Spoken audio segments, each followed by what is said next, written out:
Hey everyone, it is Wednesday. It is Hump Day, one of my favorite days of the week. I am Dr. Jeff Horowitz, and I'm enjoying my Hump Day with a slightly label damaged bottle of Davis Family Vineyard Chardonnay. Very special night because I don't often drink Chardonnays, but tonight's a Chardonnay kind of night. And it's from one of my favorite vineyards, Davis Family Vineyards out in Healdsburg.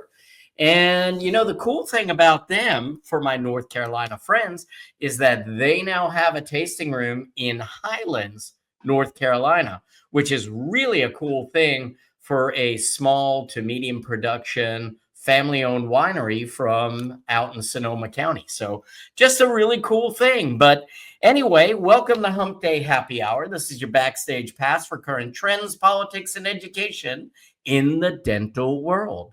We are live. We're over your favorite beverage, as usual. We've got a great show tonight.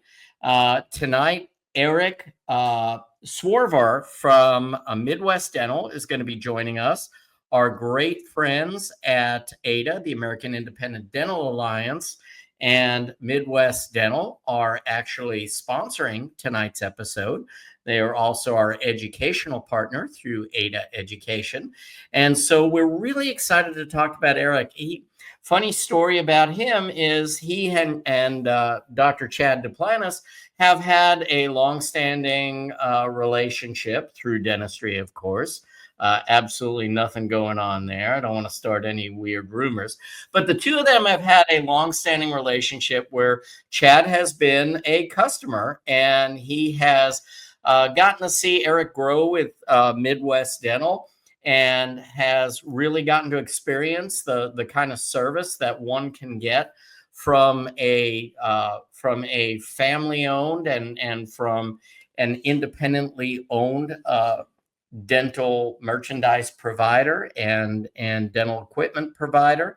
And so it's really been a great experience. And Eric's going to talk tonight about startups in the dental space. I think that might be a really great topic for some of our younger dentists that may be listening tonight.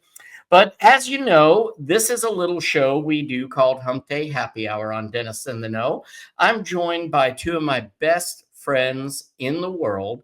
They are great dentists, they are practice owners, and they are educators, just like I am.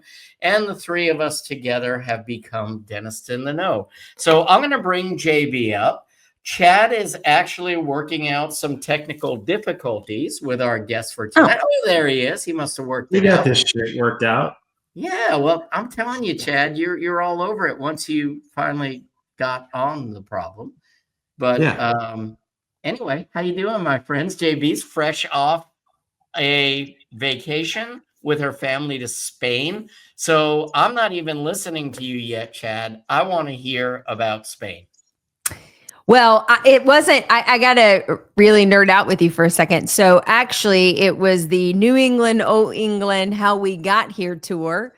So we started in Boston right over the 4th of July, attended a reading of the Declaration of Independence. You know me, I threw some tea in the water. I was all in on American independence. It was fantastic. And it was so fun because as we're learning a lot about American independence through the Freedom Trail and all this stuff, a lot of European countries were also very actively involved, including Spain during that time. So then we flew over the pond, if you will, to London and went north to the Cotswolds for a few days, which is really beautiful English countryside, great decompression place if you're looking for one.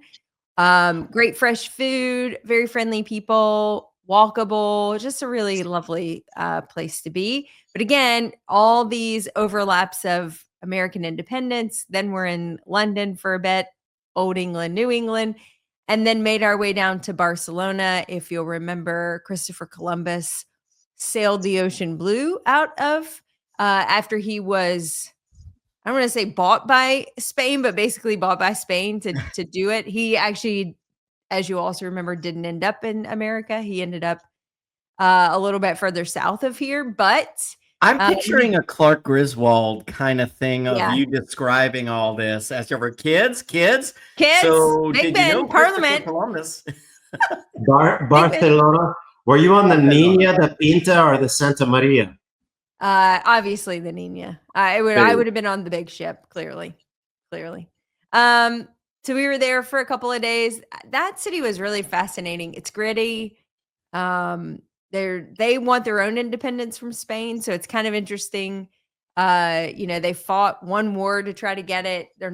They didn't succeed successfully. Yeah, how'd that pan out? But as far as they're concerned, it did. They think of themselves as independent of Spain. They actually operate We got a few areas in the South that are kind of like that too. It kind of reminded me a little bit of that spirit, They even have two sets of government. So you have all the Spanish government that, would be in a large city like that, especially a large port city. But then they have their own kind of parliament and stuff that they still maintained when they were trying for their independence in the Catalan district. So it is this weird dynamic. People in Barcelona consider themselves Catalonians and not Spaniards.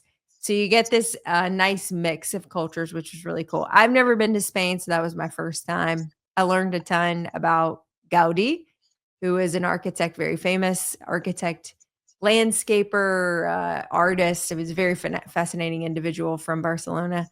So it was really neat. And, for listeners out there, when we work as hard as we do and spend so much time in the trenches with our patients every day, running practices, managing people, I cannot stress this enough if you're parents that you have to be incredibly intentional about taking time together and being present with one another and make that a priority for every year because it was really great, again, to spend time with my kids, even when they were arguing, and it was super frustrating and annoying at times.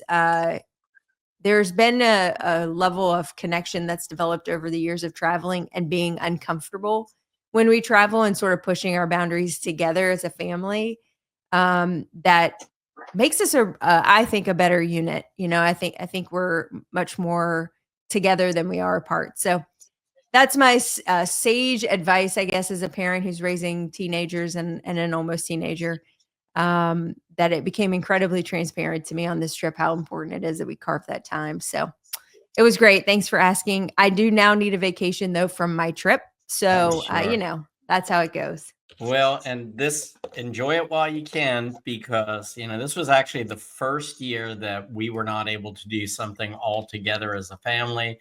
Joel was moving back, starting his rotations. Luke's off in Buffalo. I had a few moving parts going on over the last couple of weeks and months. And so, yeah, I that is some really great advice. But wonder how our friend Chad is doing. Who's Chad? Yeah, I'm glad you asked. I don't know. I'm just sitting here. yeah. He's so whiny. Yeah, you are. You're very needy sometimes, Chad. Actually, I'm laughing because I texted my wife and I asked her to bring me my water. And it turns out it was right in front of the computer where I couldn't see it. And she comes walking in here and she's looking at me like, "What do you want me to bring you?" And I'm like, "Just bring me my water that's actually right in front of me." Would you like some toast? Yeah. So we have toast. I like toast. I like poopies too. Tell us about you. What's going on with me? Yeah. Same stuff, different day. Just a lot of living the dream. Just maybe the dream's living me. I don't know. We've got a new associate in the office. She is doing just a fantastic job. It's been really funny because she graduated, maybe a month ago, and got her license maybe 2 weeks ago.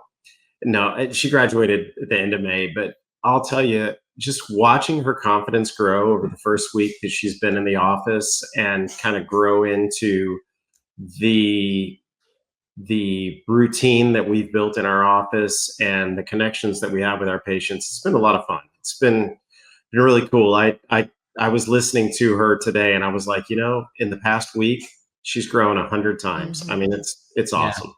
You can't underestimate the power of mentorship.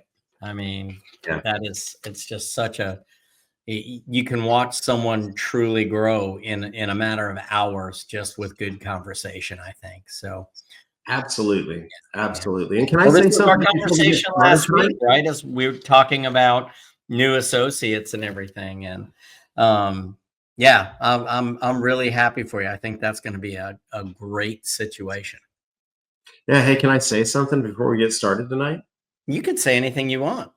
StreamYard does not suck tonight. No. I And I am agree. hardwired in the new Elm Street studio. It's kind of crazy because we were talking like last week, JB, like every third sentence, I would have to throw in and StreamYard sucks. I was so frustrated with them because everything on our computer screen showed that we were on Wi-Fi. Everything on our computer showed that we were hardwired. Tonight, I don't see the Wi-Fi thing. I don't see any struggling. So maybe they got it together. So kudos to StreamYard tonight. Golf clap. Small wins. Small win. That's right. Oh, and speaking We'll of golf clap, the British Open starts tomorrow. Yeah. Or the Open Championship. The Open. The Open. Yeah, you Yeah. didn't want to stick around Northern for that. Ireland. It's going to be fantastic. Who y'all got? Who y'all got? Who do I want? I mean, I think Scotty is just so good, but now you're on home turf, right? So McElroy should McElroy. show that's up. what I was He gonna should say, show up. Yeah. I got Yeah. Scotty, but I think it's going to be McElroy. I hate to Yeah. say it. I It's don't his. know. It's I mean, it's his to lose. It's home turf. Right. Sure. That's But what he I looked think great at the too. Masters, and then the following tournament, he didn't look great at all. So we'll see. Yeah, at the U.S. Open though, he was acting like a child. So let's hope Yeah. that he gets that out A of his system. petulant child. Yeah. Sorry. Well, guess what? I digress. We have a great guest who is dressed to the nines tonight, by the way. Mhm. And I'm excited to talk with him because he's just such a super guy. And I know, Chad, you've worked with him for a long time. We're going to talk about managing dental startups. And this is a guy who has been an integral part of Midwest Dental. Eric has worked with Chad for a long time, and pardon me. And I think we're gonna learn. Got you all backed Yeah, up. got me. I'm a little bit close. I think we're going to learn a whole lot about startups and what it takes in order to really be successful and independent in dentistry, which is exactly what our partner AIDA stands for and what Midwest Dental stands for as well. So excited for that. But JB, do you have some news for us? Oh my gosh, always. And Always. I actually got a preview of this. So I'm excited for the news tonight, guys. Well, I get to put a little personal spin on it, which makes me even happier. So Even better. all right. Yeah. So let's go ahead and get some of the big stuff out of the way because we want to make sure that we leave no stone unturned here. And as you know, I am often ridiculed by my fellow colleagues that my news is very depressing. So let's just get the boring and depressing right out of the gate. Then we can move on to the fun and entertaining. So, a couple of things that are really important for our audience to pay attention to, especially if this is an area of interest to you. The first is a call to action. If you would like an opportunity to voice your concerns about the change of availability and accessibility for oral fluoride supplementation and prescriptions, the open comment period from the federal government is through July 16th. You can find that link through the FDA website. They are open to receiving particularly comments from practitioners who are currently writing prescriptions for ingestible fluorides to understand practice philosophies, presentations, risk management, and why those fluoride supplements are being prescribed so that they can take those things into consideration when looking at whether or not to pull this pharmaceutical drug off the market. So again, that open comment period is July 16th. If you would like to get your voice heard as a practitioner who is writing prescriptions for fluoride, Please take advantage of that. If you don't, you have no one to blame but yourself when they take your privilege away. Another interesting update, and I have to thank the ADA for this particular lobbying effort. They went straight to MetLife. We can specifically talk about this insurance company because it was of high concern of the ADA after receiving several member complaints that MetLife would recoup expenses or recoup payments from other practitioners. So let me explain what that means. If I were to provide a service to a patient in my practice who is a MetLife patient and I submit for payment for those services, the insurance company could take that money away from me because they wanted to, because they were due that money to Jeff, let's just say, and they decided the patient wasn't eligible for that service from Jeff. So instead of going back to Jeff to recoup the money that had been paid to Jeff for services rendered by that MetLife patient, they would come and then take it out of the very next claim that was being paid, regardless of who the practitioner is. Now, you can appreciate the accounting nightmare that starts to create when we're recouping expenses or recouping monies being paid from practitioners that aren't even in the same practice.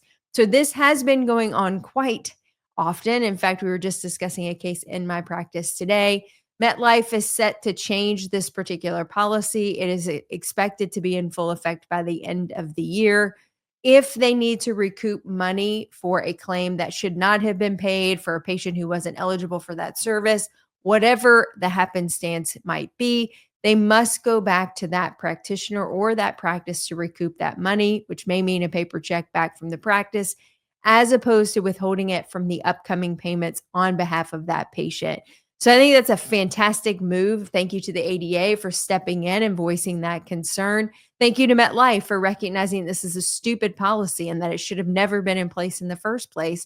And that maybe finally we're going to get some resolution for these idiotic policies that continue to be put in place by dental insurance companies. So really excited to see that type of movement. Now, I wanted to give you an update now that the big, beautiful bill has been passed and we're starting to see some of the more intricate details of that bill. There were some big wins, particularly for the small business owners, dental practices specifically. We had talked quite a bit about the SALT Act and about the change in the ability to pass through local and state tax. Luckily, that was pushed up to 40,000. So I think for the majority of practitioners, except maybe a very few elite folks in New York and California, this should allow most individuals in the US to pass through in full their state and local tax liabilities so that they don't get double taxed on that money. So that was a good update that we saw that was finalized in its final version of the bill. A couple of other things that we saw come through that.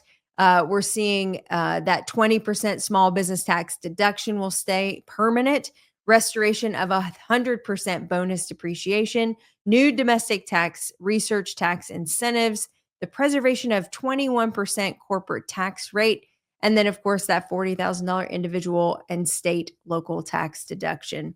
Now, one big negative, I think, that might impact some of our colleagues had to do on the loan side of education.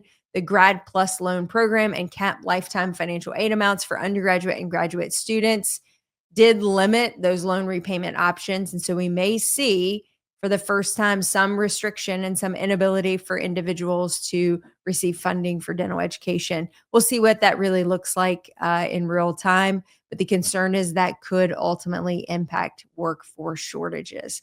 But I think overall, especially for small business owners, dentists who are operating independently, this should be a very good bill for their overall tax burden. All right. So as promised, one entertaining story. Now, this happened right before I left on vacation, which was super frustrating to me because I love these kind of stories. I love to go on the news and talk about interesting pop culture. Well, LeAnn Rimes had a bit of a dental mishap a couple weeks ago at the end of June. She was performing live on stage singing one of her most famous songs, and out pops her front bridge. Now, she immediately rushed off stage to try to assess the situation, slid it back into position, went back out, and as any true professional would do, the show went on. About every third to fourth line in any song, she was seen having to push the bridge back into position. Now, why does this story ring so real for me? Because I too, while not Leanne Rhymes and certainly not on a public stage, have suffered a similar fate. I'm missing congenitally 7 and 10.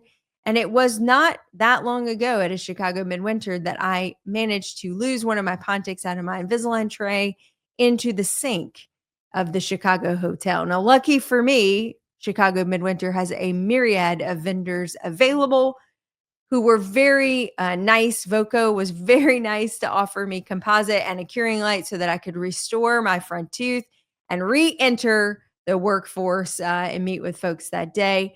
But I can feel the pain, the embarrassment, but also as a professional that the show must go on. And with that, that's the news. I tell you, there's just such. I mean, we both have a connection with Leanne Rhymes. Yeah, obviously she knows me by name. Yeah, true story. I have a connection with Leanne Rhymes. I listened to a Garth Brooks album one time. Yeah. Almost the same. Yeah, almost the same. Yeah, almost the same. Yeah, just about it. So, great news segment. Absolutely fantastic. It wasn't quite as good as mine last week. I know, but it's good to be back. I do have to say this because, one of our favorite things to do is ridicule Chad. Uh-huh. He did a pretty good job. You know what? A blind squirrel find a nut every now and then. Yeah, no, I just got to put that out there. I got to give props where it's due. Yeah, that's I right. appreciate that. I think you're absolutely right. But it's just good to know you can go on vacation. And the whole place won't fall apart. With that said, you do still have job security, though. Yes. Yeah, you have job security for sure. I should have done it in Spanish. I should have. Chad. Yo. Why don't you introduce our guest? He's been sitting down there, and his clothes are just way too great to not. As I say, though, I can't walk and chew gum, so you're going to have to bring him up. I'll bring him up.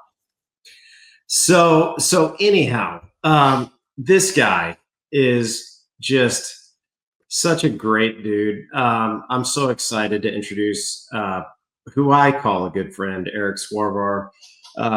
He is not my rep, but I've known him for a long time. There was one of the things I'll never forget is that several years ago, we had our rep that we've had for a number of years had some health issues, and he had to be out for a while.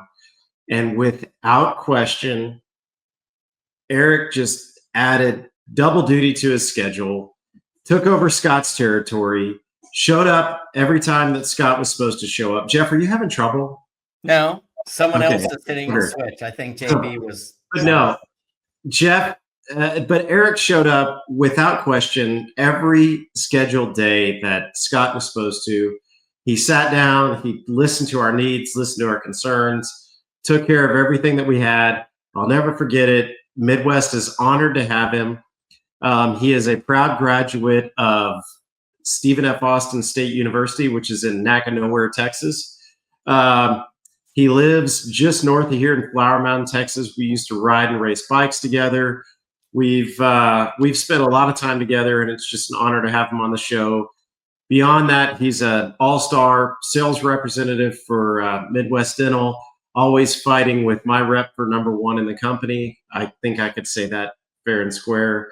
You may have some competition coming up, though. Just an all-around good dude. And he's very knowledgeable about dental startups. And I think that's really what we're going to talk about tonight, because I'm blown away with his knowledge in that arena. So, Eric, thanks for being here, man. Perfect. You can hear me now. Yes, we can hear you. Can you hear us? I can hear you just fine. All right. Don't Hands touch in the it. air. Don't touch Thing, buddy. anything. Don't touch anything. Well, hey, let's move the show along. I just want to address the elephant in the room, if that's okay. Yes. What's that? So, in my house, happy hour on Hump Day is called just Wednesday. Oh, okay. That's what we wear in my house on Wednesday. And I know you guys are drinking some wine, but I've got a nice little ranch water here. Attaboy. It's colorful. What you got in there besides Topo Chico and tequila? Cranberry juice. That a boy. That's a boy. That a boy. That's a Just a little splash of cranberry juice. So that a boy. That a boy. Good job. Good job. All right. but I was Well fooled done. by Jeff because he did tell me this was a costume party. And I think I'm the only one that showed up this way. So I really appreciate that. Yeah. Good job, Well, Jeff. I was this close to telling you it was Assless Chaps Day. That's Thursday night. That's Yeah. Thursday. That's right. And a Yeah. different YouTube channel, God willing. I love Yeah. it. I love it. Well, So, I appreciate you guys having me on. Chad, I've known you for years, and I think we've even been to the stock show together before. Man, we've had some great times over the years and really enjoyed your company as a friend. And it's been great to know Jeff, yourself, and Jennifer, you as well during the Aspire events. And so I'm happy to be on this show to talk about what it takes to start a dental practice, and would love just to kind of jump into it. Yeah, let's do it. Let's do it. So one of the things I did not mention is that you were an author. So tell us a little bit about your book and what inspired you to write it and kind of what it's about. And then we'll just start there. Yeah, I'm going to back up just a hair. So I didn't ask you to, but go ahead. Probably around 2018, I was meeting with a dentist at a coffee shop, and he was explaining to me what his project entailed. And he said that he needed equipment in about 2 weeks. And at that time, you needed about 4 weeks to order the equipment and get it in, and of course, schedule it. And so I asked him, I said, hey, where's your dental practice going? And he stood up and pointed at a dirt lot across the street. He had no understanding on what it took to build a dental practice. And so it was completely baffling to me. And so at that moment, I met with some people within my network, which was a banker, a real estate agent, an attorney, a CPA, and talked with them about putting together a seminar. And we started seminars called the 2-Hour Dental Startup. And what it was just a guidance of taking a dentist from not knowing anything about dentistry except for the clinical aspect of it, and within 2 hours, giving them a roadmap on how to start a dental practice. It's as simple as if you were 25 years old looking to buy your first house, how do you buy your first home? It's very similar as a dental practice. You need to see, are you in a financial position that you can afford to go out on your own? And a lot of younger dentists are very aware and hyper conscious of their student loan debt. And the unique aspect of that is they don't feel like they can afford a dental practice or purchase a dental practice or start a dental practice because of the student loan debt. The financial institutions already know that they're going to have student loan debt. That's already baked into the risk factor. And so they don't know that unless somebody tells them about that. And then, of course, the second part is location, location, location. Nobody wants to be the last person that moves into a highly competitive marketplace, because if you're going to spend a fortune to try to outmarket the individual across the street. And so picking the location is probably the most important part of the entire process when you start. I would love to say that the dental side and the equipment and the design is actually the most important part. It's the most impactful part as you practice. But if you're really trying to start a practice, really picking the right location is one of the most important things that you can do. And so what happened is really COVID hit and we couldn't put these seminars on anymore. And, with the state of the way our industry is, there's another big hairy elephant that's in the room that's getting a ton of attention, which is DSOs, and nobody's speaking for the independent dentist. And so I actually went on Amazon and looked up how to start a dental practice, and nothing came up. And so I took a lot of the individuals that I was working with through that process and said, hey, what are your thoughts about writing a chapter? Just a chapter. I'm going to ask you to help write a book, but I just need a chapter out of you. And so basically I was able to project manage a timeline to get all this information together and compile it into a book. And so we came out with a little book called The Dental Startup. Super, super marketing creative, The Dental Startup. Mm-hmm. But what's been unique about it is we've actually sold over 1,000 copies. That's which awesome. in my mind, pretty amazing if you consider Yeah. how many dentists are in the marketplace. How have you seen, how long have you been working with dentists and startups? Been doing great at it, probably, I would say 10 years. Okay. Because just like anything else, you just kind of bump your way around until you really find out. Yeah. How is it changed? I mean, I started my first practice in 2010, which was a recession era, very different even than the second one I started in 2017. Timelines were totally different. Availability of contract labor was very different. How have you seen, number one, who are the dentists that are still pursuing opening up? Like, has that demographic changed? Are they older in their years of practice, or right out the gate, has that modified at all? And how they choose location and acquisition and what they're buying, has that changed at all from, over the last decade that you've seen? Absolutely. Two great questions. I'll address the first one right now. And typically the average dentist that is out of dental school for, I would say, as early as 3 years, but that's still even a little too soon.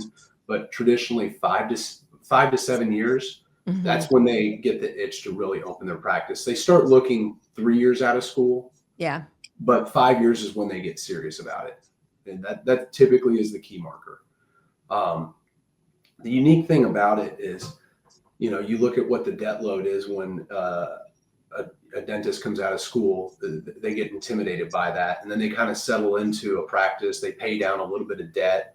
They buy what I consider their first professional car. They start looking at homes. And that's when year 5 hits. And at that point, that's kind of a fork in the road. And they decide, okay, is it time to open? Am I tired of working for somebody? And do I want to hang my own shingle? Or do I just want to keep down this path? And, I'm pretty sure nobody's old enough on here to go, yeah, when I graduated dental school in 19 blank, I graduated and I opened my first dental practice. But early on, that's what happened is you graduated dental school and you either moved back home or you gave a different community a shot. And I was going to say that might be Jeff. Yeah. There's only 2 of us that graduated in 19 blank. The 1800s were a wild time. Yeah. Hey, I'm sorry for setting you up on that one, Jeff. I was just waiting, like, who's gonna chime in on that one first? I'm like, I'm just going to implicate myself. Hey, let's throw it out there. Jeff, what year did you graduate dental school? 1991. Nope. And something that you said was so true. So I graduated in 91, did a 1-year general practice residency, and by happenstance, not because I was smart, by happenstance, I ended up coming to Conway, South Carolina, which was a fast growing area. And it's only because of, the woman that I met in dental school happened to grow up here. And there happened to be an opportunity here where I could come in and, establish a practice in a fast growing area, which allowed me to pretty much do whatever I wanted. And it was my first lesson in dentistry, which was, don't be stupid, go where there is demand. And what's really interesting, I don't want to take too much of your time because you have so much great information to share with us, is about 5 years down the road, I was already needing associates. Like I was already at a point where, and again, it's not because I was so great. I think I did a good job. I did, the way I set up, all I had to do was not kill anybody and I was going to be okay. But it grew fast. And so I started bringing on associates. And one of the associates I brought on became one of my best friends in the industry, still one of my best friends in the industry. And I said, Jim, I'd love for you to think about coming in with me. We are brothers. We know we get along. We've worked together for a long time. I want you to come in here. And Jim says to me, no, my wife and I really want to open in Charleston.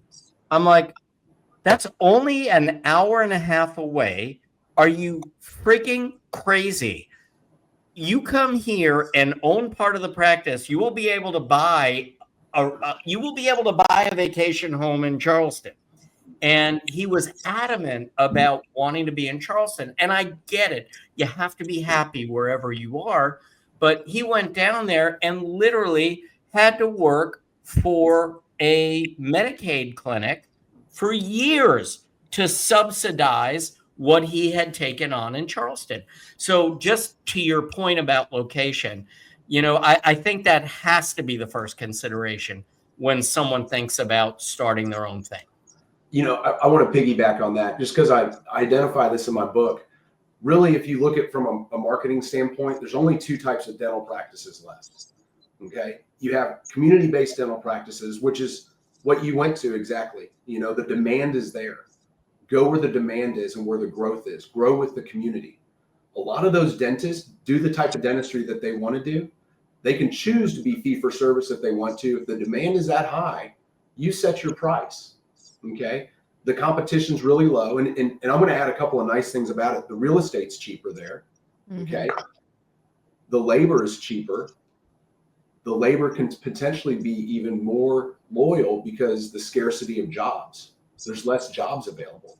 And so you're not worrying about somebody leaving for $2 down the street. And then the second one is market-based. And that's where you have to penetrate a market. You have to basically elbow your way in and spend, 3, 4, 5, 6, 7% on marketing dollars just to get people to come in the door. And so you're supplying a service, but maybe the demand's not there. You have to really aggressively go in there and attack a market to grab your market share. So what a great testament, because you're dead right on that. Eric, I've got a question. Okay, because you mentioned this briefly, but you kind of brushed over it, and you were talking about how dentists, kind of get out, they start paying down their debt, they start realizing they want to go into practice, the house, the car, whatever. I see a lot of times that dentists are asking, I've got this house, I've got this practice, what do I do first? What is your suggestion? It depends on what their goals and their needs are. If their happiness is in traveling and their happiness is in living a higher lifestyle, then unfortunately, that's the avenue that they pursue. And I kind of go over this a little bit in my book is, there's just like the supply and demand curve, there's also a curve of happiness and income. If you start sacrificing what your personal goals are for your professional goals, your happiness drops. And everybody on here at some point sacrifice their personal goals for their professional goals, but it's to what level? And so, my suggestion would be, and this isn't for everybody, but if you're a D4 dental student, you want to own your own dental practice, you still need to live like a D4 dental student for the first 3 years that you're out of dental school. I couldn't agree more. I mean, I can't honestly say that I did. I think a cat caught Jeff's tongue. I'm sorry. I apologize. He has a fur ball.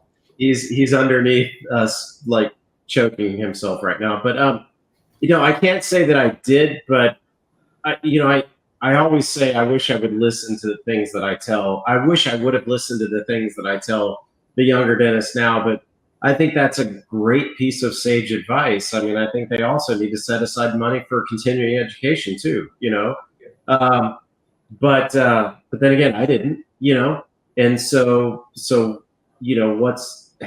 how do you convey that? And I think you just have to share the knowledge and hope that they listen. But I can't tell you how often we see that question. But the funny thing is that here we are in 2025, and the question posed is, I've got the option to build this practice, but I've also got a bid in on a $1.25 million house. Which one should I do first? You're like, holy shit. I was wishing I could pay for a $218,000 house when I was, 27 years old and 3 years into my practice, you know?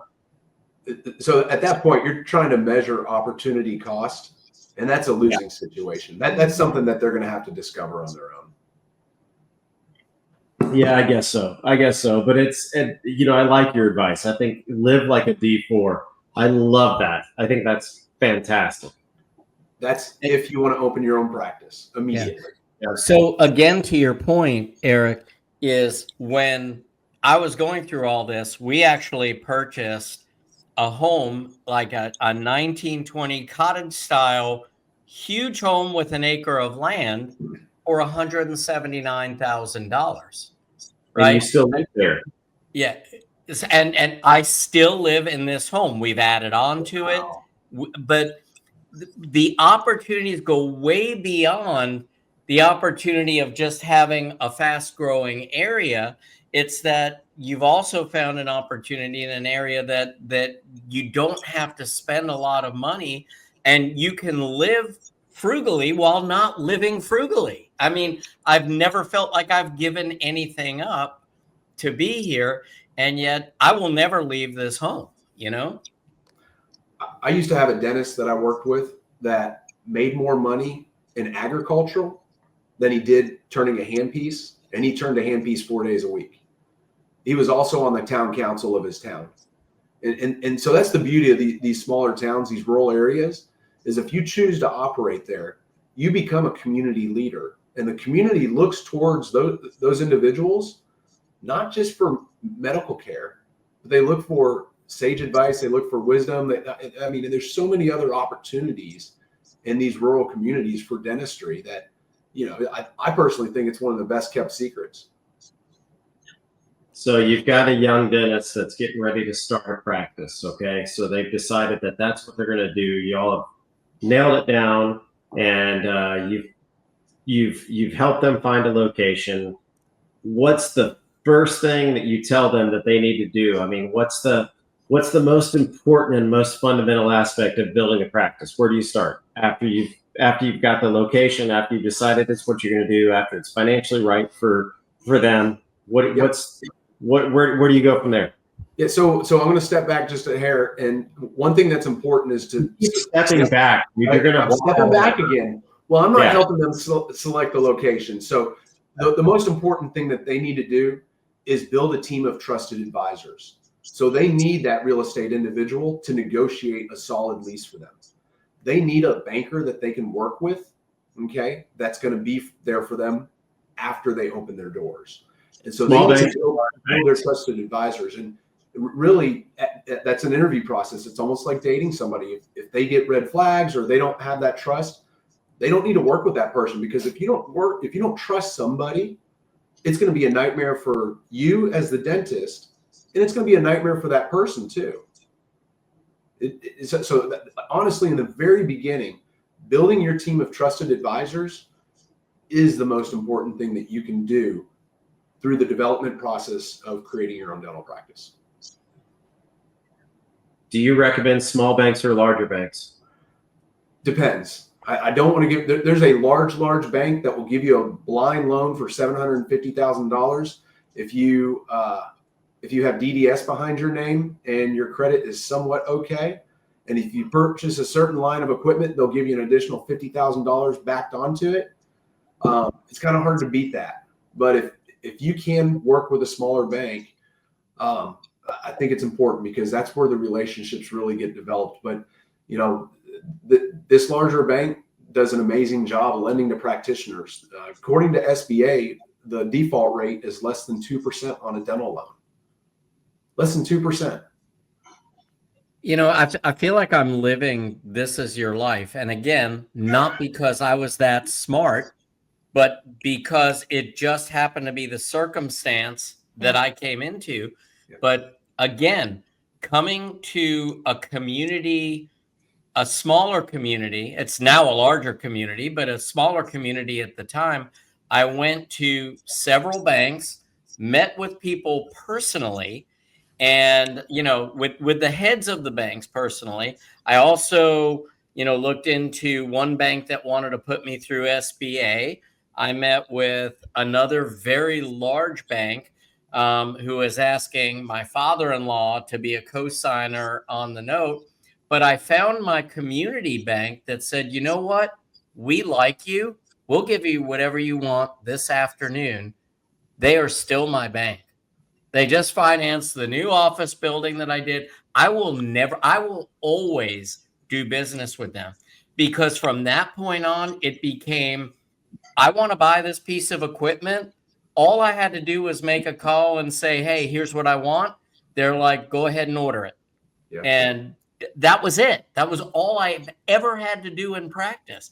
And I can't tell you what that means as far as, yeah, have I paid maybe a half a point more sometimes? Yeah, I don't care though. These guys have, tough payroll period. What do you need, Jeff? We got your payroll covered. Yeah, and there's something to be said about those trusted advisors that always have your back and know that you're going to fulfill your end of the obligation, and maintaining those kinds of relationships, which is what Midwest is all about. And really what companies that are privately owned like that are all about, is just maintaining these relationships that someone always has your back. And what a I shouldn't say stress-free, but lower stress environment that creates in practice. So that's one of the keys to my book. It's not solving everybody's problems, and it doesn't have all the answers in it, of course, in 182 pages. But the concept and the idea is to reduce stress. You're never going to eliminate stress, because it depends on what a person's stress tolerance level is. The other thing I want to kind of go back to on what you said, going back there again, Chad, is relationships do matter. And I agree with you 100% on that. And, a lot of times when you become transactional with those relationships, maybe somebody doesn't get a phone call back. And the reason why your bank calls you back is because you fulfill your end of the bargain, and you're providing they're providing a service to you, and you're paying your bills. And that's not very hard. So kudos for you. Yeah, I think it's very powerful to the relationship with a small bank. The smaller committees, the shorter turnaround on decisions. And I just totally cut off JB. So JB, go ahead. Oh, it's fine.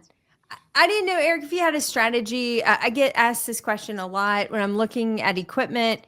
How do I plan the order of operations? Like, what are my first investments? Then what is tier 2, tier 3, tier 4? Yep. And also, this is super geeky and dorky, and nobody talks about compressors and vacuums and that type of thing. But like, how do you also stage the investments in that as your practice is going to grow? So my own experience was I bought a smaller compressor and vacuum that got me to Op4.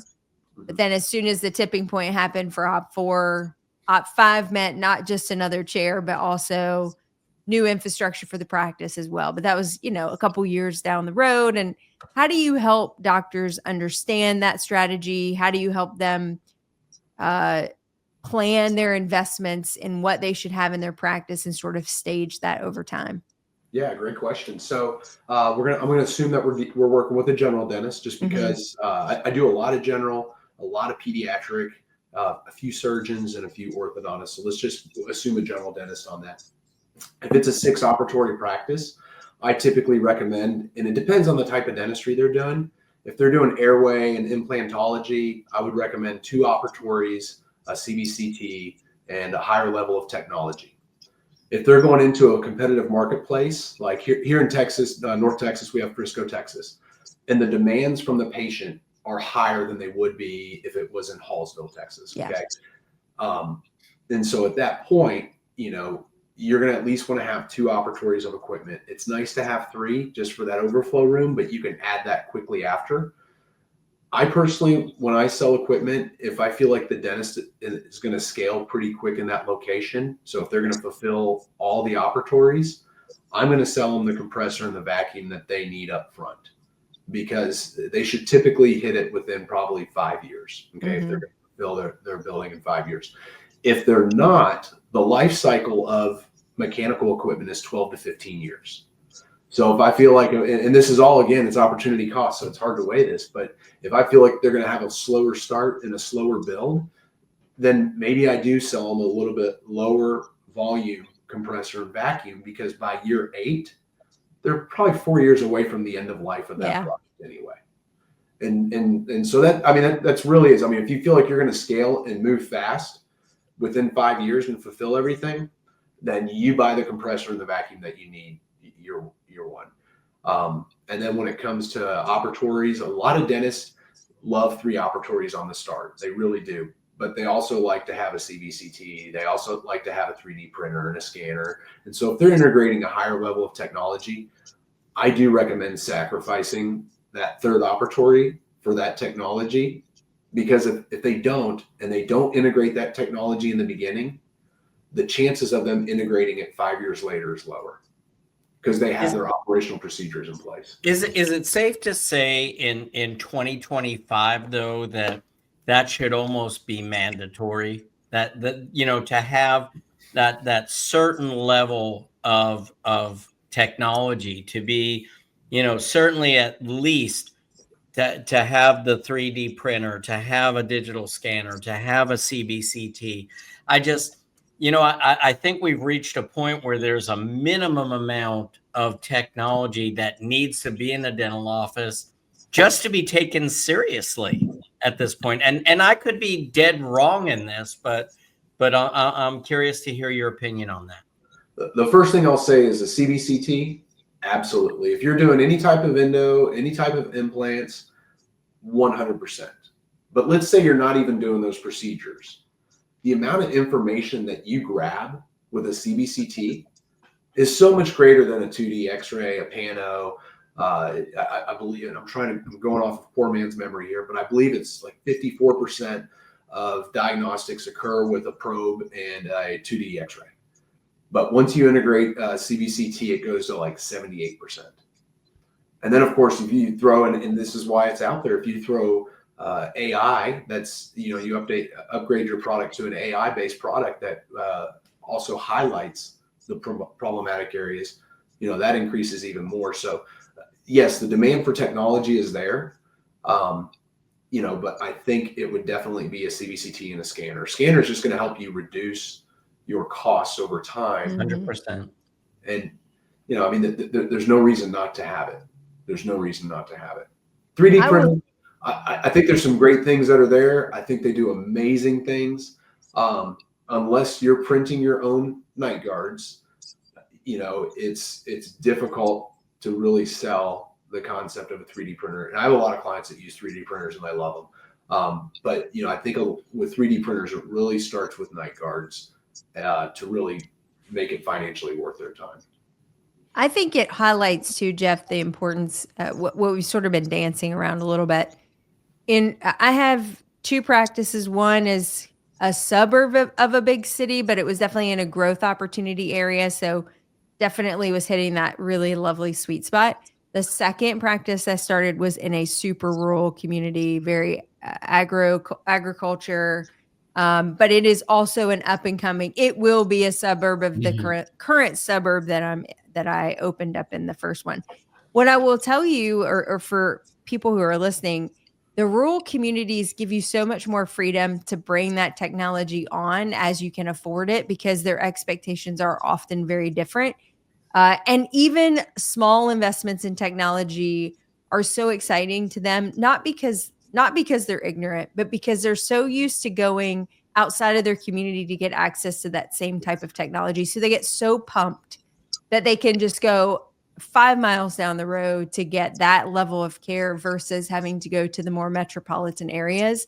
So again, you know, a big shout out, push, recommendation for doctors that if they have gotten their house in order and they can afford to grow those practices with their community and over time, they're also going to financially be able to bring in the things that they want, need, enjoy, bring, you know, pleasure to their practice alongside with their patients. Their patients get excited about those investments, as opposed to going into those Frisco communities, those highly competitive markets where the expectation is day one, you will have all of those same types of technology that I can get to the 17 dentists that are in the exact same Mhm. shopping district. I've been to Frisco, guys. I don't know Your why sister there are so lives many there. dentists and donut shops. I can't actually quantify why you need so many donut shops and dentists in any shopping center, but the expectation is going to be a lot that's higher. Charleston as well. I mean, Yeah. they're Donut shops just too. yeah. What's that? Donut shops too. Yeah, there's a lot of donut shops. Maybe I not as don't- many as Frisco. Yeah. Yeah. Hey, we like our donuts here in Texas. You know? do, and that was an underknown piece of information I didn't know till my sister moved to Salina. So I want to add one thing to what you said. It's interesting. So to be competitive in those competitive marketplaces, it's important to have technology, but a lot of that technology is underutilized. Then you go to the rural communities, and you have that general dentist, that family dentist that's doing endo, that might be doing implant placement. It's a must to have that. And it's not a must to be competitive. Right. It's a must to be clinically competent. That's a great It really point. is amazing. That's a great point. I love that.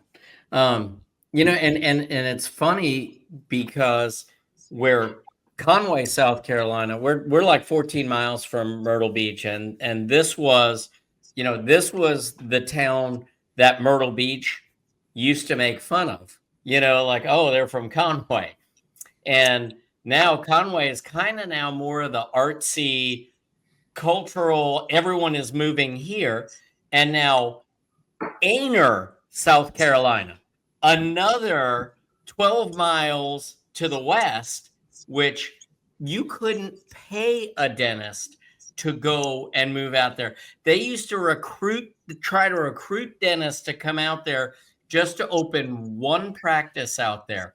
And they would have been successful. They absolutely would have been successful. But nobody wanted to be there. And now we're seeing offices just start to pop up left and right. And it's incredible watching that, but it's also been really neat watching some of the younger dentists, you know, the couple that went over there and said, I'm going to take a chance on this community.